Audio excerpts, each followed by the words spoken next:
Halo, saya di sini akan menjawab dan sekaligus membahas 2 dari 4 permasalahan fisika yang diberikan oleh guru saya. Permasalahan yang akan saya bahas yaitu permasalahan 1 tentang dinamika rotasi dan permasalahan keempat tentang suhu dan kalor. Sebelumnya, perkenalkan, nama saya Gede Prana Abdul Ogaden dari kelas 11 IPA 3 nomor absen 4.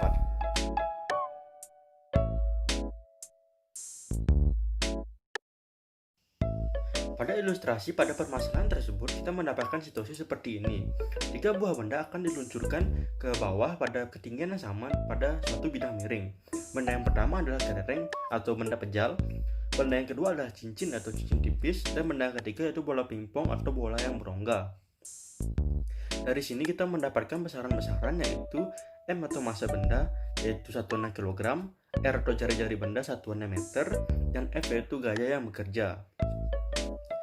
Dalam konsep dinamika rotasi, kita mengetahui adanya satu istilah yaitu momen inersia.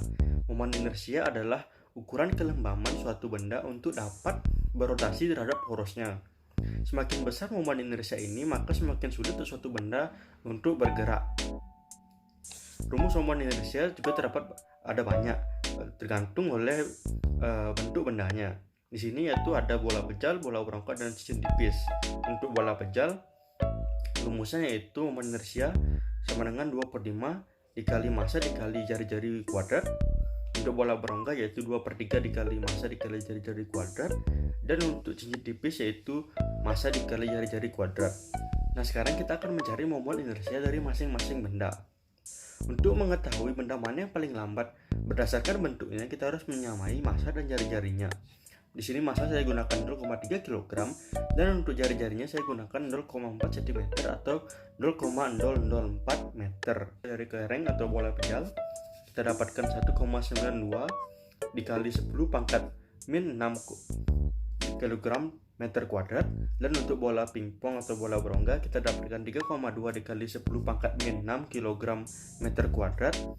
Dan untuk cincin atau cincin tipis kita dapatkan 4,8 dikali 10 pangkat min 6 kg meter kuadrat. Nah, berdasarkan konsep yang sudah saya jelaskan dan berdasarkan perhitungan di atas, yaitu cincin memiliki momen inersia yang paling besar. Ini dapat dikatakan berarti cincin adalah yang paling lambat untuk sampai di bawah dibandingkan dengan yang lainnya.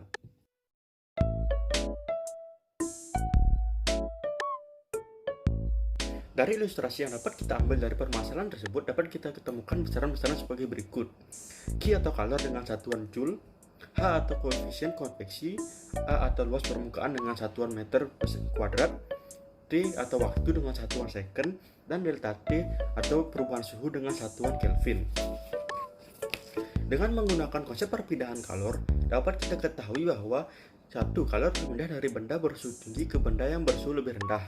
Seperti pada contoh soal tersebut, yaitu ketika seseorang berada pada tempat yang dingin, kalor pada tubuh yang bersuhu lebih tinggi akan berpindah ke lingkungan yang bersuhu lebih rendah. Kemudian yang kedua yaitu perbedaan kalor dibedakan menjadi 3, yaitu konveksi, konduksi, dan radiasi. Pada kasus ini yang digunakan adalah konveksi. Rumus perbedaan kalor konveksi yaitu H sama dengan K per T atau kalor per waktu, atau dapat ditulis dengan persamaan lain yaitu H sama dengan koefisien konveksi dikali luas permukaan dikali perubahan suhu pangkat 4. Dari rumus tersebut kita dapat mengetahui bahwa A atau luas permukaan kulit kita dapat mempengaruhi banyaknya kalor yang berpindah. Nah, pada situasi kedinginan seperti ini, menggunakan jaket atau baju tebal adalah salah satu solusinya. Permukaan kulit kita akan tertutupi sehingga menghambat proses perpindahan kalor. Dikatakan bahwa apabila seseorang tidak membawa jaket atau baju tebal, mereka cenderung untuk merapatkan kaki dan tangan. Dengan menggunakan logika tadi, hal tersebut sangat berpengaruh. Meskipun tidak seefektif menggunakan jaket, dengan merapatkan tangan atau kaki ke badan akan memperkecil luas permukaan kulit kita yang terekspos ke lingkungan. Oleh karenanya, hal tersebut akan memperlambat proses perpindahan kalor. Pada permasalahan 1, kesimpulan yang dapat saya ambil adalah benda kedua atau benda cincin adalah yang paling lambat untuk sampai ke dasar atau ke bawah.